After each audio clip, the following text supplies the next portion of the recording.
All right, we are back for another episode of Transparency Talks. This time, this is the very first guest that we've had on twice, Director Marshall, where we're going to discuss the first year as the director of the BOP. How we doing?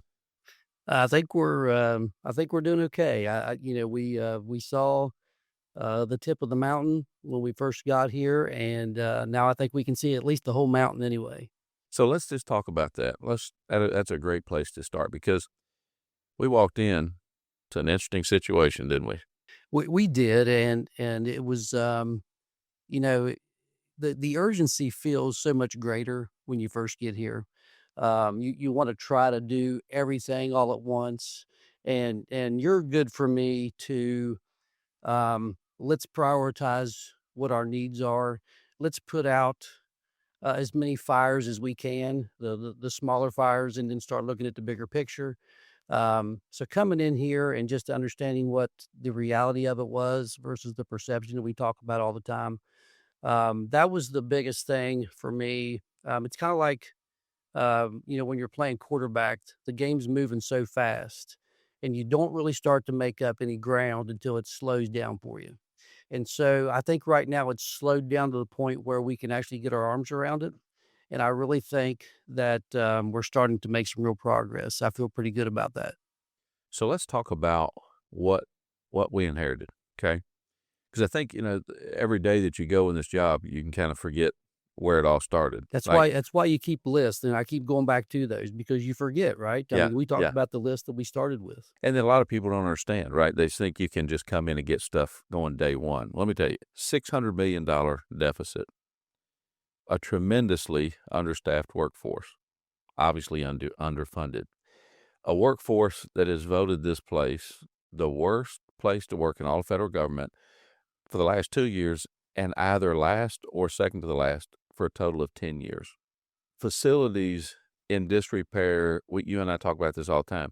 Like most can't even understand unless you're in those facilities, being able to see $4 billion backlog. We had warden and associate warden vacancies all across the country. Then really soon after we got here, the longest shutdown in this first year I never went through anything like that before. that has experienced in U.S. history, and a staff that's just going through some really tough time. I mean, being burnt out, sometimes very low staffing numbers, and you could just see tired, upset, frustrated.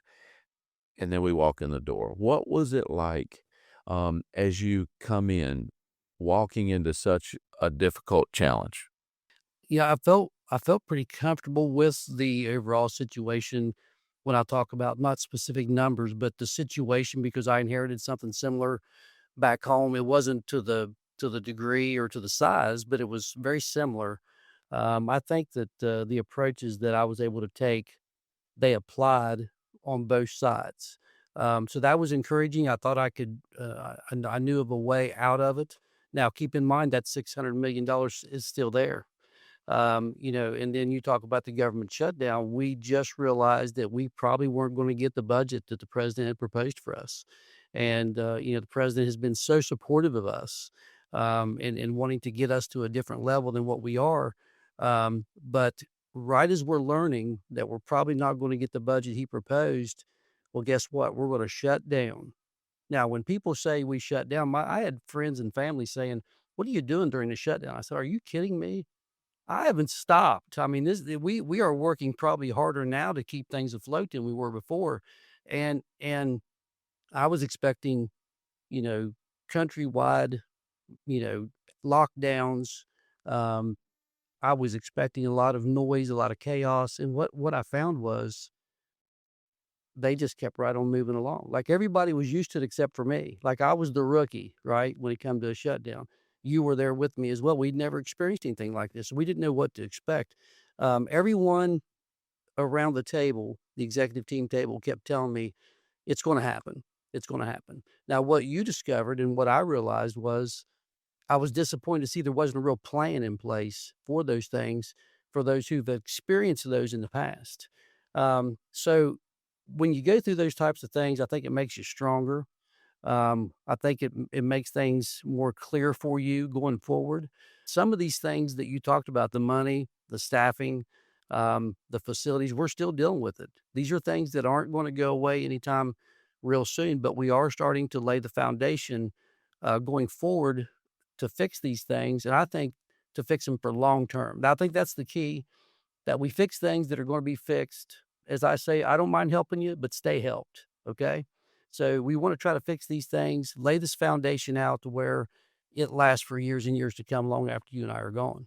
So, what are some of the things that you learned in the first year being the director of the Bureau of Prisons?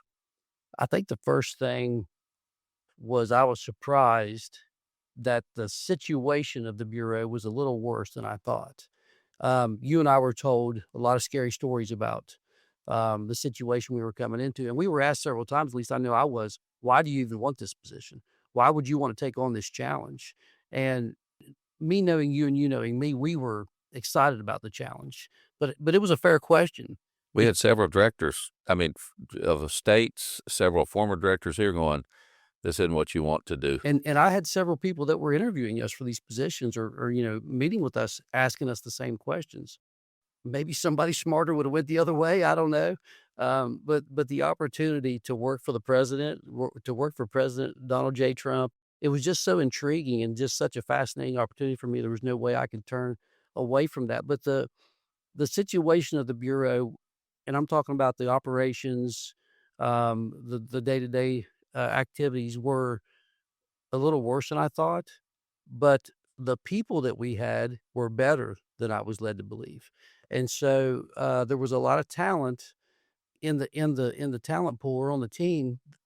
Some of them just weren't in the right positions to make us as good as we could be and to make themselves as good as they could be. So getting those people in place and giving them a true sense of leadership. Sometimes when an organization, they've got what they need, but they're lost. They just don't have a clear path or a clear direction. And when we came in, for better or for worse, we had a plan. Even if it was a bad plan that we pivoted off of, we had a plan. So we had a clear sense of direction, and I think the staff appreciated that. It has been refreshing seeing, some of our staff who maybe weren't in positions to or weren't encouraged to really think outside of the box. It's been so exciting getting some of the emails. I mean, we opened up for the first time ever an email communication. I think we're over 1,800 right now. And you and I both talk about these often as we read them, seeing some of the best ideas from the very people that are right here doing it every day. And it's been neat empowering them to kind of walk through those ideas and present them. And I think the biggest thing that you and I have been able to do from those emails, number one, we read them all. Number two, we respond to them, not in a generic automatic response. We actually respond to them. But we also have the ability to put them to use. But if we can't, we tell them why. And I think that's one of the biggest things that we've been able to do because most of the workforce, most of the employees, they just want to be seen and heard. And the fact that we would take their ideas, consider them. If it doesn't work, tell them why. I mean, they understand that. And if you give them a good, honest answer, and I think that's one of the biggest impacts we've been able to make. When we have an employee stop here and they tell me they've never met a director, never spoken to a director, and I bring them into my office and sit them at the table, in front of the Capitol building there, they're in awe, but I want to hear what they've got to say. I don't just want to shake a hand, pat them on the back, and say, "See you later." It means something to me, that they would want to meet me, that they would want to take the time to spend with me.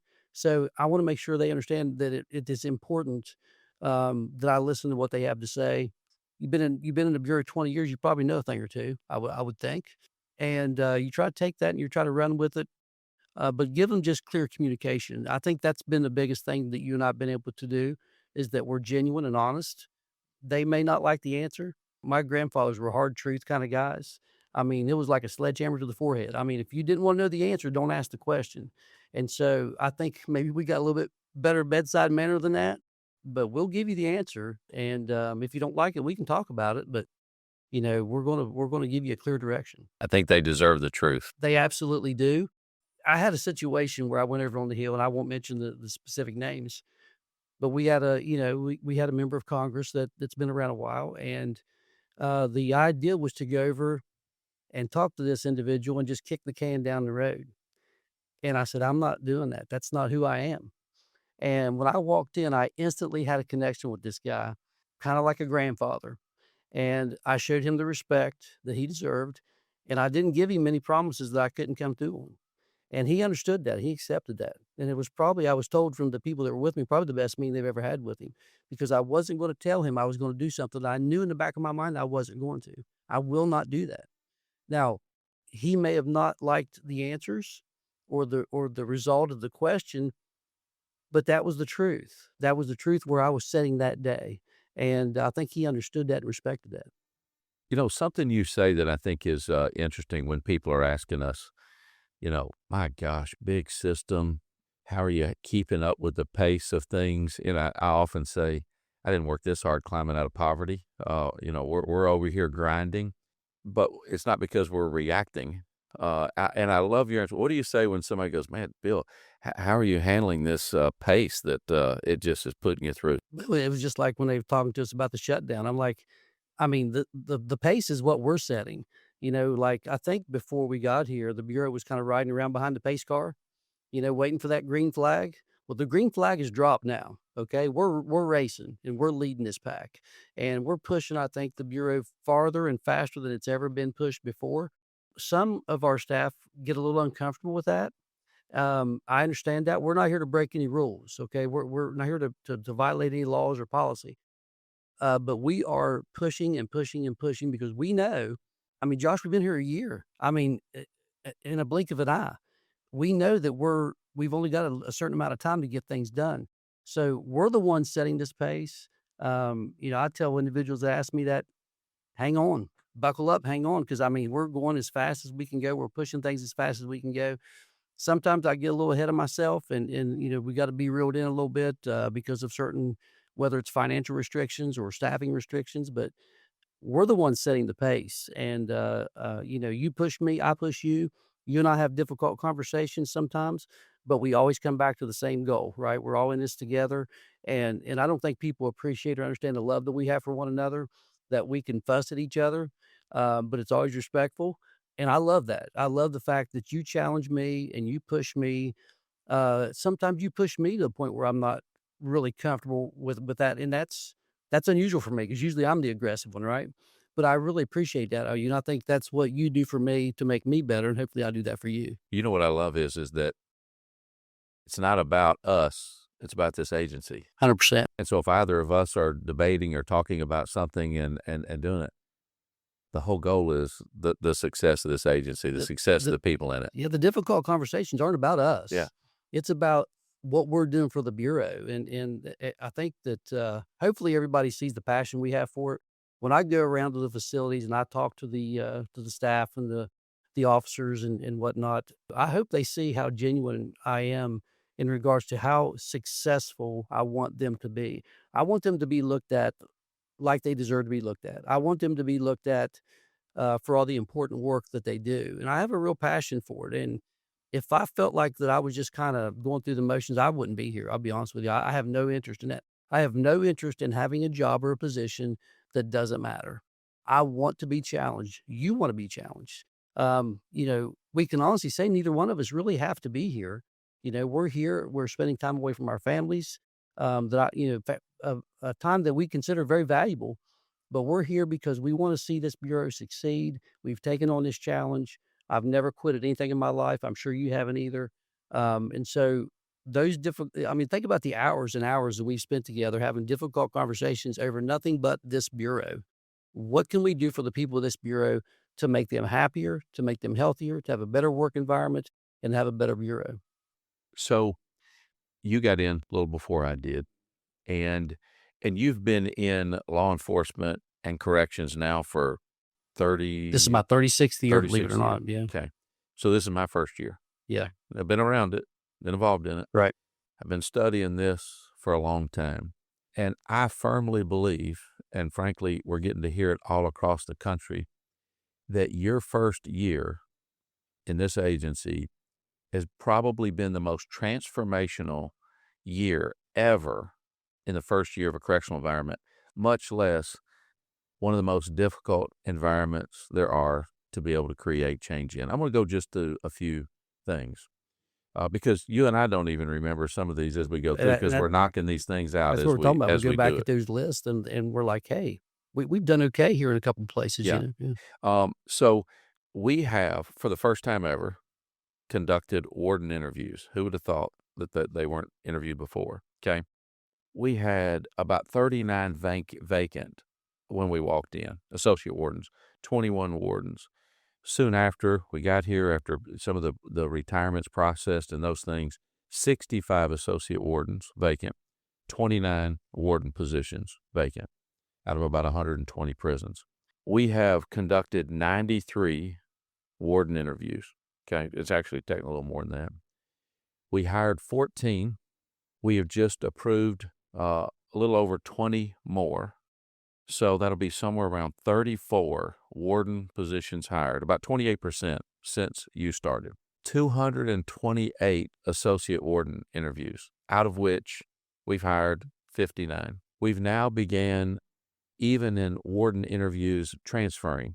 We don't even co-sign on those. If they're going to move to another institution, been hiring them, or been interviewing them. Facilities. We've obviously done a lot to take over that. You told me we can't do it. I remember sitting in a meeting with you one day, and you're like, hey, this cannot exist. This cannot be. And I remember feeling your fire on it. I don't know if you know that, but it was about a week later. I just said, now I'm taking it over because I just saw your passion and saying we're not doing it. We have already built strike force teams. We've completed 4 major projects, saved about $20 million.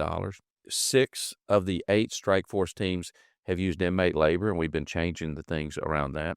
Between us, get this, 63 combined visits out to the institutions.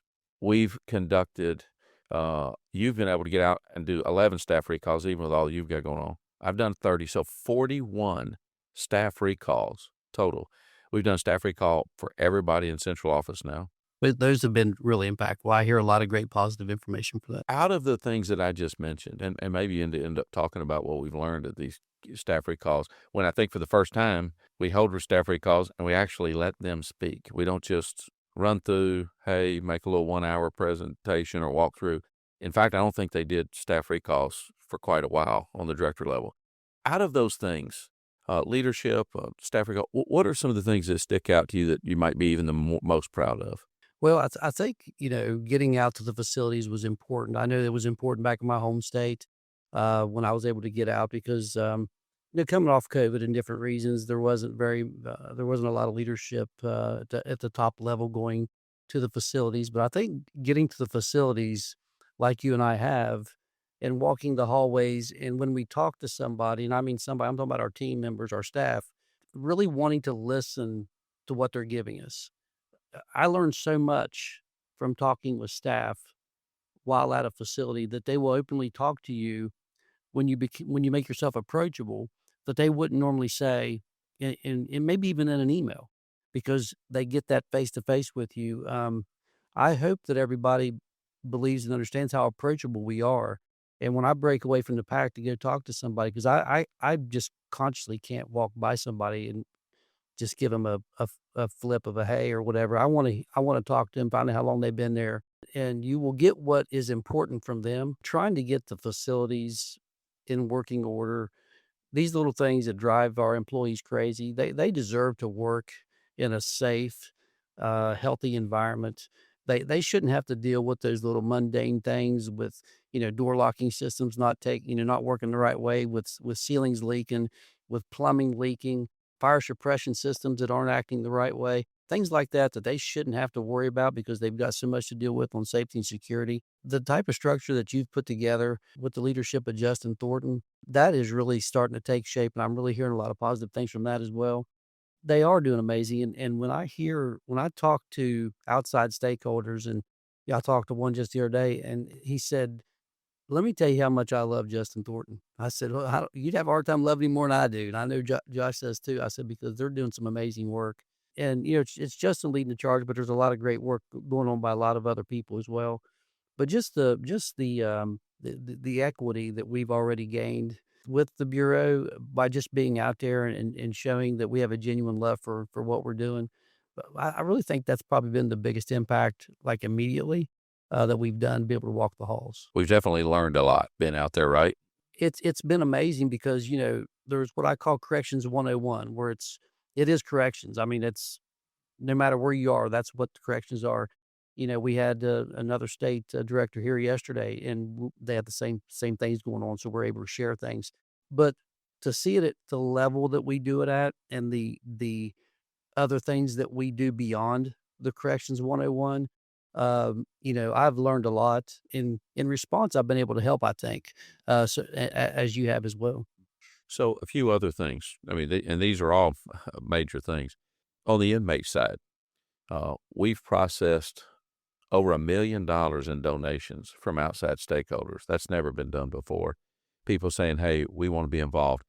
Some of them have been to help develop our leaders. We've got Prison Fellowship that donated, where we've got wardens going through their wardens exchange program. Some of it has been to the inmates and things like that. We increased the phone minutes right off the bat, from 310 to 510, so inmates can stay connected more to their families. Commissary increases. It's been both those numbers have existed for a long time, where even as the prices have went up, now they're able to spend more of that money. Um, the a massive thing that we're really close to being able to lock in, should be locked in here very soon, tablets. Most people can't imagine how much work and focus we've had to put on tablets. And then one other thing, I found out that already this quarter, we've had more volunteers serving in the prisons, the hours that they've served, than the first half of last year. So already creating more engagement and those things. And then First Step Act. First Step Act, something that was important to the president and many stakeholders on both sides of the aisle that worked really hard on that, yet it hadn't been implemented. Now you've got Rick Stover. You guys have built an entire team over there. And I know you've got your sleeves rolled up into that every day, working on the calculator.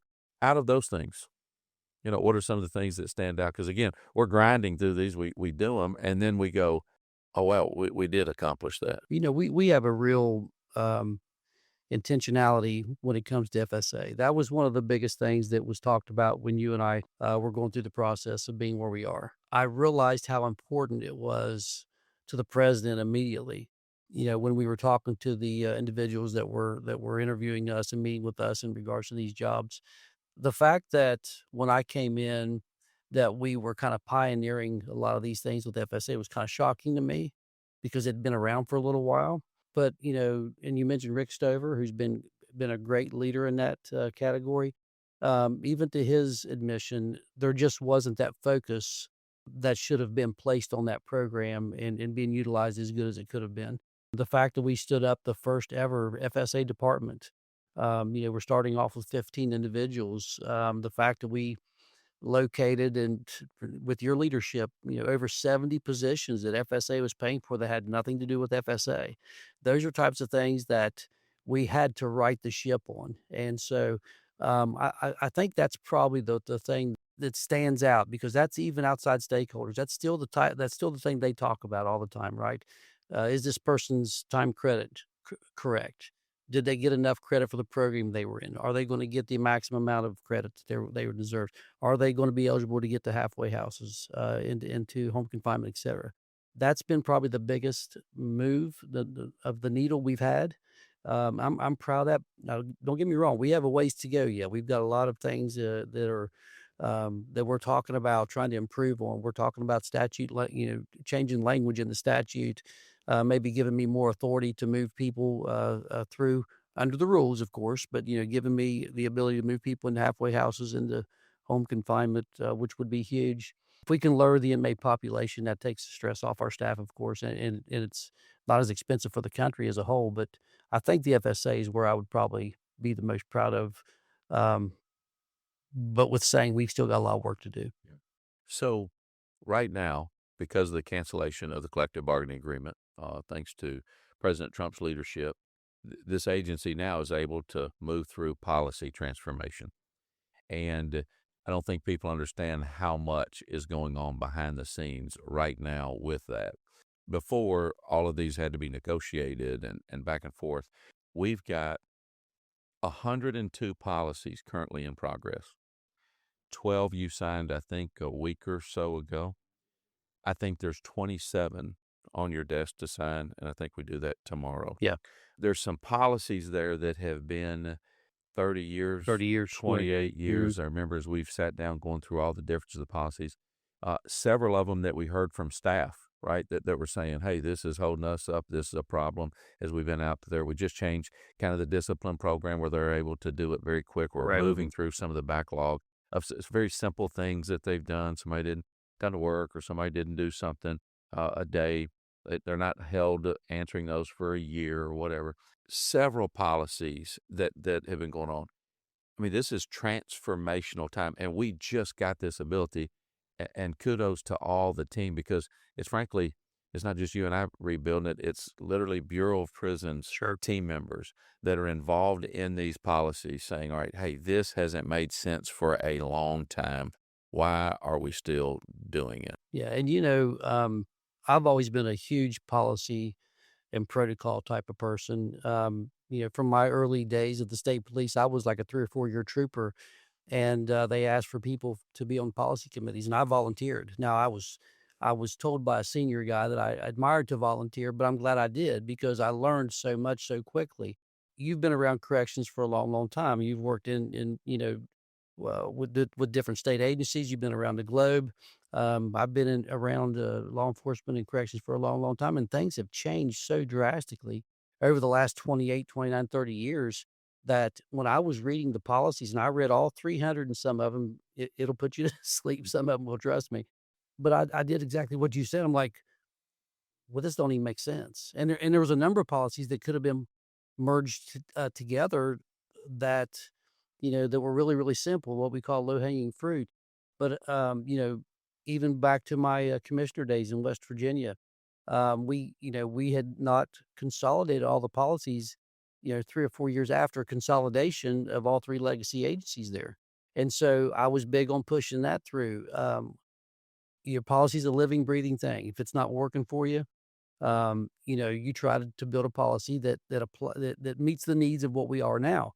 And so it's been exciting for us to be able to do that because when you talk about changing a bureau or transforming an agency, policy is the foundation of all that. And when you're going around the facilities and they're saying, like you say, why are we doing that? Well, I don't know. Let's look at it. Let's see if it works for us. And most of the time, to this point, it hasn't. I mean, you talk about, I mean, we're 30 or 40 knocked out already that we're ready to sign, and we hope by the end of the year, even more and more of that. That to me is the foundation of what we're doing. It's extremely critical. And like I said, if the policy don't work for you, let's fix it and let's make it make sense. I think few will appreciate until years down the road how impactful President Trump is being currently right now on our government, right? I mean, in the news, you hear the wars and the different things and the other problems he's solving, but he's hired a lot of leaders to get into these agencies all throughout government with the mission of making it better. I think that few will appreciate it until years down the road, right? Where that judgment is done on how transformational this will be. I mean, as a non-government person, I've never been in government. It has just been, frankly, encouraging seeing what's going on here now coming in to see what existed, which is just dysfunctional, to really putting common sense things in place. And without, frankly, somebody like him and his leadership, none of this would even exist. And this is happening in agencies all across of government right now, going through these very same things. And I worked for somebody very similar to him prior to coming here, Senator Justice, Jim Justice, who was the governor back in West Virginia. He put me in place. He was a businessman. He wasn't a politician. He was a lot like what the president is, and he and the president are friends. And so it was almost a natural fit for me to come over and continue to work for somebody like President Trump because they run it like a business. They give the leaders more autonomy than anybody else I've ever been around or worked for. They give you the ability to do your job. They empower you. And so that's been very refreshing for me. I've always said, listen, I'll come in and I'll be happy to work as hard as I can and run a bureau, run a division, whatever. But if you're gonna select me to run it, let me run it, and that's what they do. And as a leader, that is so refreshing to know that, think without limitations, right? Let's work hard. Let's try to find the best way of doing things, and really anything is on the table that we can work through. Now, everybody will see one crisis after another, right? I mean, they say the next crisis is just around the corner, but that doesn't change what we do every day. We might be forgotten about, from one thing to another, but we still have to grind through all these things. And, our country it can be pretty chaotic right now, but we have strong leadership at the top. And that's what makes me feel good about it, that we will come out of all these situations better than what we were when we went into them. So you and I have really been working on a lot of the leaders and leadership, and you've said right off the bat, hey, this is how you make a difference. We've been through the interviews, we've been through these different things, we've been holding trainings that have been unlike before. How important is leadership to you? Why is it so important, and what role does that play here in the Bureau of Prisons as we move forward into this next chapter? When you're leading a group of individuals, I don't care whether you're coaching a team, leading a government agency, leading a private business, you can't be an imposter, because if they see through you, you're done. They won't follow you if they don't believe in you. You ever watch a ball game? And I was watching one last night, and I love to watch the head coaches when something critical happens, or a big shot's made, or a field goal is missed. And you'll see everything around that head coach, if he's a good one, just jumping up and down, celebrating, or in agony, hitting the floor, whatever, and the head coach is still. He don't react. He's still in the moment. He's still coaching that situation. He's calm. He's under control. And that's what I want to be. I don't want to be that leader that jumps up and down and screams and hollers, hot and cold all the time. You have to be that steady force for everybody all the time. And it's hard. It's hard to be on, all the time. And when I get home, I'm able to, what they say, let my hair down a little bit with my wife and my children. Um, but that's what I look for in a leader. Do you have control of the situation when things are really chaotic and rough, or really great? Because if you go strutting around with your chest out all the time when things are great, people's gonna shoot them arrows at you. Now, trust me, I don't care about having a bullseye on my back. I love it. Bring it on, whatever it is, I don't care. I don't back away from nothing. I don't back away from the truth. I don't back away from tough situations. I don't back away from tough questions. I've been warned from several people, "Hey, when you get to the hill, this, that." I'm ready. Whatever they want to throw at me, I'm ready. I'm not gonna lie to them. I'm not gonna make anything up. But I'm looking for those leaders that are calm, cool, and collected. And if you watch ball games, you'll see, because I always focused on the head coaches. The team the other night made a big shot. Guys are jumping up and down. The assistant coaches are down on one knee, pumping their fist, and they're sliding across the floor, and the head coach is still there in the moment. He's locked in, because that ball's still got to go out of bounds. It got to come in. We got to play defense for at least a couple of seconds. And that's what I look for. That's what I love about good leaders. Something else that has happened in this agency we've heard a lot is we've started to communicate. Nobody's ever communicated before. That's communicating internally to our people. That's going out and doing the visits and those things. Communicating through surveys where we're learning about them. We're engaged with stakeholders. We're putting out videos to everybody, staff and out general public, updating some of the things we're seeing, some of the things we're challenging, which I do think it's kind of funny, because I think if you added up all of our followers that we have, you might get 20 before we came in. So it's not like, I tell people out there, if you ever look at my personal social media, you'll never see me holding a phone up, taking some video of myself talking about something. I mean, this is literally something we've done based on the feedback of saying, we need to communicate to our staff. They deserve to know these things. And outside stakeholders deserve to be able to see what we're doing. Congress, like our contraband stuff, the things that our staff are doing, great jobs every day. We've not done one thing to change that, yet all we've done is communicated it to highlight what they've done. What has communication, what has this been to you? Because I know you and I talked many times about how uncomfortable sometimes it is, right? Even doing this. I mean, exposing ourselves, all of our Facebook lovers out there, all the ones that are going to do all their great comments and the bitterness and those things. What is communication and that meant to you as you've done that? So you know my extent of social media, right? And you know my genuine of I do not care about the comments and whatnot. Um, You're I, gonna break their heart now. I yeah, I mean, don't. they're gonna really be Well, if upset. you look at my personal, social media, which I don't have very many platforms, you're gonna be pretty bored because I don't really do much on it. I do a lot of reading on some different, platforms, but as far as, like, going down rabbit holes, as they say, and posting things, I just don't do that. I think that, our employees, they're starting to see the importance of the surveys that's been sent out because you see more and more participation in those as they go out because 'cause they're seeing now, "Hey, they're really gonna impact what we do. They mean what they're saying when they send those out." We've got more attention now for the Bureau than probably ever in the history of the Bureau since 1930, which can be good and bad, right? So, we want that attention. We want those eyes on us because we're gonna be doing great things. Now, old school corrections will tell you, stay out of the funny papers, good or bad, right?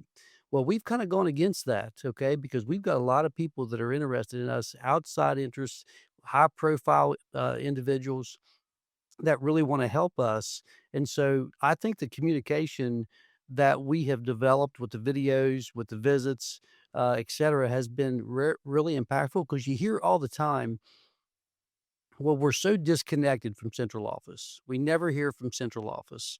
I've heard it called the Puzzle Palace, the Ivory Tower, whatever you want to call it. But I think we're bridging that gap between us and the field. At least that's what I want to do. I want them to know we care about them. I want them to know that the decisions and the opinions they have is going to affect what we do. I mean, you can have real change. So, having a seat at the table at DOJ, just having that kind of interaction and that kind of focus on us has really made a huge difference in how you view the bureau. Like you said about the contraband, we're really not doing anything anymore. I mean, we're getting a lot of contraband, but they were getting contraband before we got here. They were doing hard work and getting contraband before we arrived. We're just able to show it now to where people are saying, "Hey, look what they're doing." And I think it impacts what happens on the Hill as well. It's so important for us to tell our story. And you said there is a little bit of danger of putting yourself out there, but as long as we're honest and genuine about things, I'm okay with that. That's what I wanna do. I can't tell you how many different podcasts I've done. I've done a handful, and they say, "Well, people are studying them, and they're gonna trap you, etcetera, this congressman or this," I'm like, "I don't know how they're gonna trap me because I don't take the cheese." I mean, it's one of those situations where I don't tell them anything that's not true or it's not genuine. If you're gonna trap me, I don't know how you're gonna try to do it. Now, I'm ready for any tough question. I'm not gonna make anything up.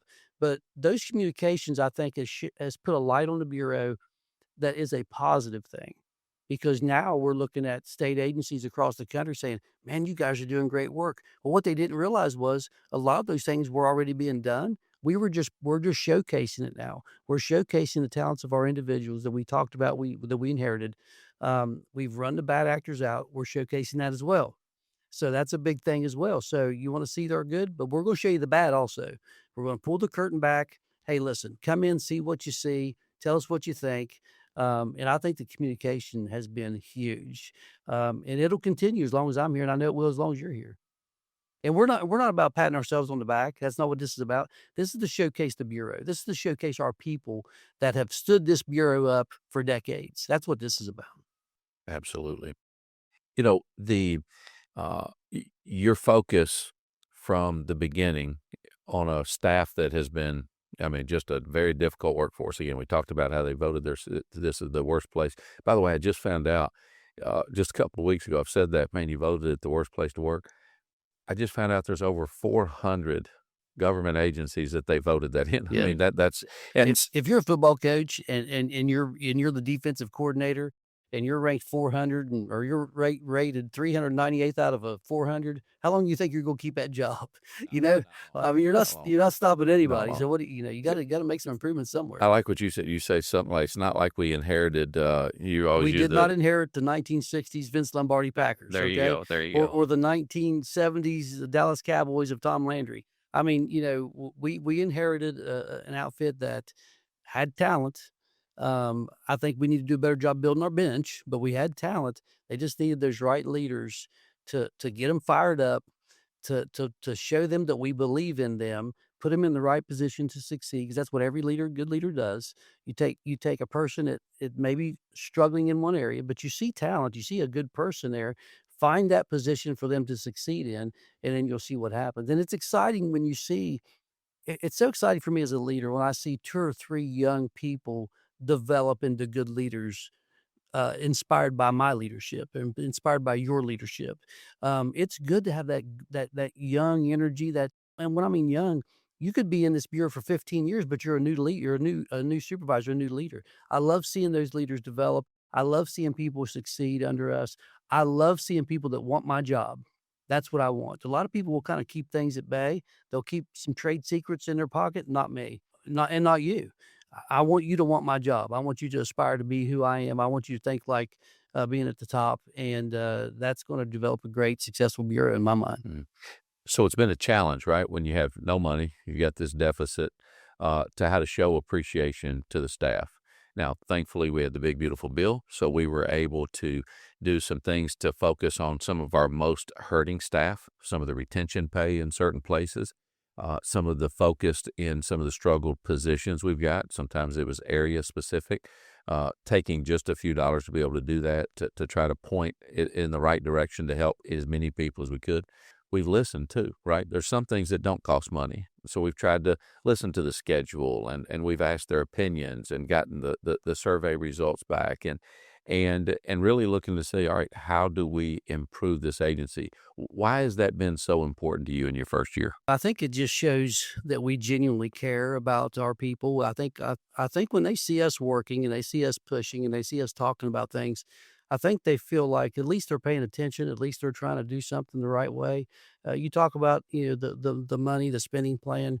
You know as well as I do, you're never going to please everybody. You know, and I have an experience where I was a state police commander and I had a bunch of troopers that were fussing over overtime. This guy was getting this much, that guy was getting this much, et cetera. And I just brought them all together. I said, guys, listen, okay. I mean, I could give each one of you all a bag of gold bars and you would bitch and complain that you had to drag it to the cruiser.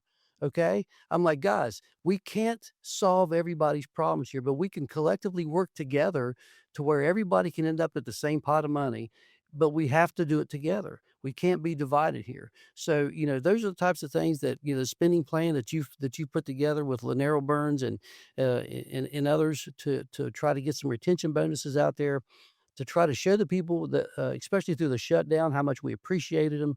Going forward, trying to maximize that $3 billion out of the big beautiful bill. If that don't show them that we care about them, that we're trying to give them everything that we have, we can't give them anything we don't have, but everything that we have goes back into them.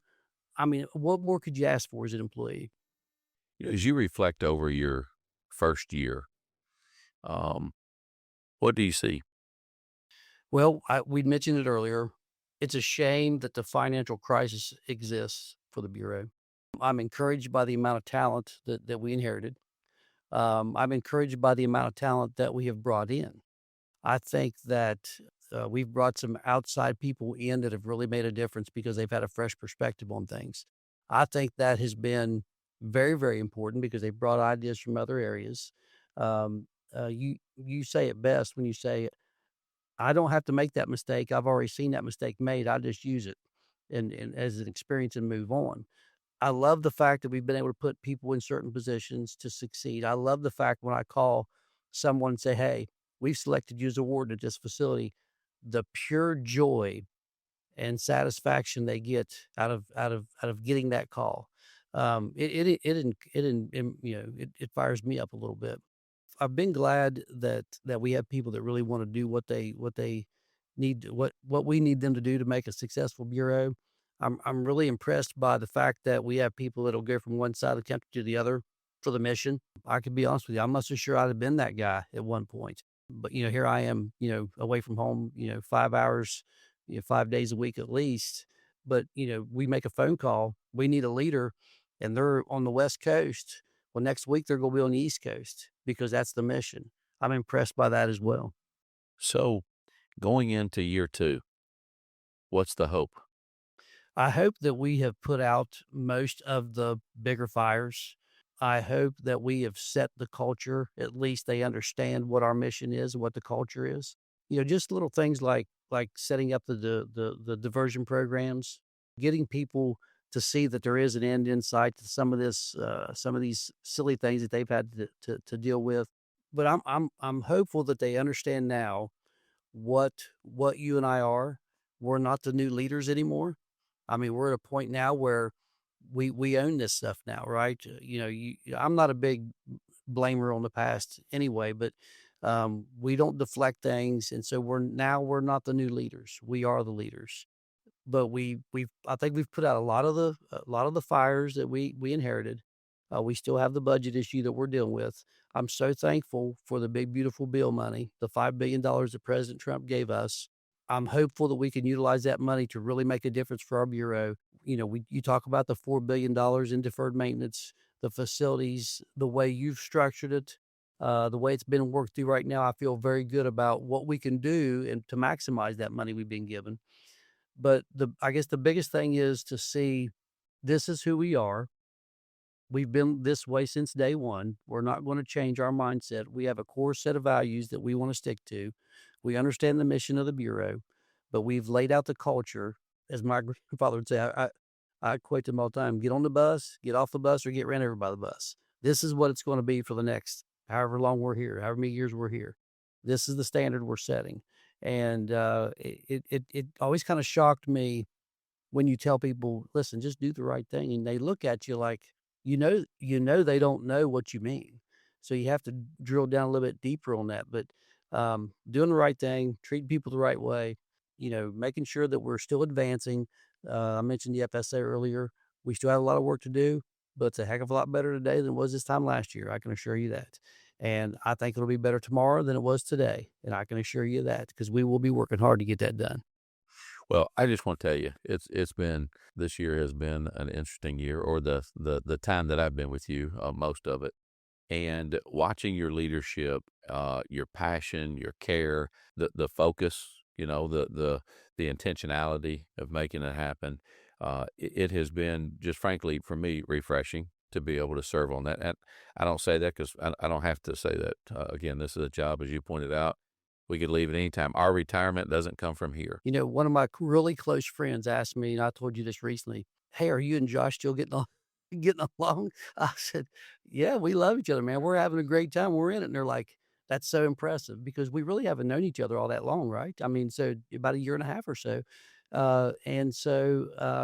They were impressed that we were still in it together. I said, "Listen, we have the same passion, the same vision, and we have a genuine respect and love for one another, and that'll never change." I said, "So, yes, we are still getting along. I know that sometimes the employees treat us like we're divorced parents because they don't get the answer from me; they go to you. You know what I'm saying? But we are in this together, and I honestly says I wouldn't want to do it beside anybody else." Yeah. Well, listen, stuff we have a lot to react to every day. A lot of challenges in this agency. A lot of things that we face every day.